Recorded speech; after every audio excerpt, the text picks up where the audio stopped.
The Magician's Nephew, Awal Mula Dunia Narnia. The Magician's Nephew adalah buku pertama secara kronologis dalam seri The Chronicles of Narnia karya C.S. Lewis. Novel ini berfungsi sebagai kisah asal-usul, bukan hanya tentang dunia Narnia, tetapi juga tentang kejahatan, penciptaan, dan pilihan moral yang membentuk semesta tersebut. Berbeda dari kisah petualangan langsung di Narnia seperti The Lion, The Witch and the Wardrobe, buku ini membawa pembaca ke fase paling awal, sebelum Narnia ada, sebelum konflik besar dimulai, dan sebelum legenda terbentuk. Tokoh utama dan awal petualangan. Cerita berpusat pada Diggory Kirke dan Polly Plummer, dua anak yang tanpa sengaja terseret ke dalam eksperimen sihir berbahaya milik Paman Andrew, seorang penyihir amatir yang ambisius dan egois. Melalui cincin sihir ciptaannya, Diggory dan Polly berpindah antar dunia, sebuah konsep multiverse yang digambarkan Lewis dengan imajinasi filosofis yang kuat. Perjalanan mereka membawa pembaca ke Charen, dunia mati yang hancur akibat keserakahan dan penyalahgunaan kekuatan. Di sanalah mereka tanpa sengaja membangunkan Jadis, sosok yang kelak dikenal sebagai penyihir putih, antagonis utama dalam kisah Narnia. Penciptaan Narnia. Bagian paling ikonik dari buku ini adalah penciptaan dunia Narnia. Narnia lahir bukan dari ledakan atau konflik, melainkan dari nyanyian Aslan, sang singa agung. Melalui musik dan kata-kata, dunia, makhluk hidup, dan hukum alam diciptakan. Adegan ini menegaskan tema sentral buku, bahwa penciptaan sejati lahir dari harmoni, makna, dan tujuan, bukan dari dominasi atau kekerasan.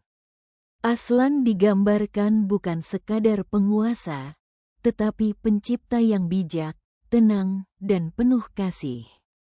Konflik moral, pilihan Diggory.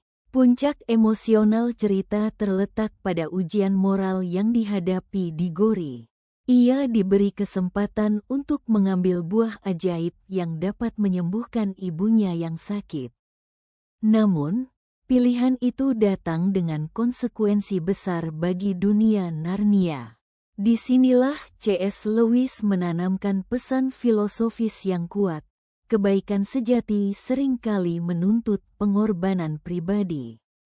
Diggory belajar bahwa keinginan yang tampak mulia bisa menjadi sumber kehancuran jika tidak disertai ketaatan dan kebijaksanaan. Asal-usul kejahatan di Narnia. Buku ini juga menjelaskan bagaimana kejahatan masuk ke Narnia.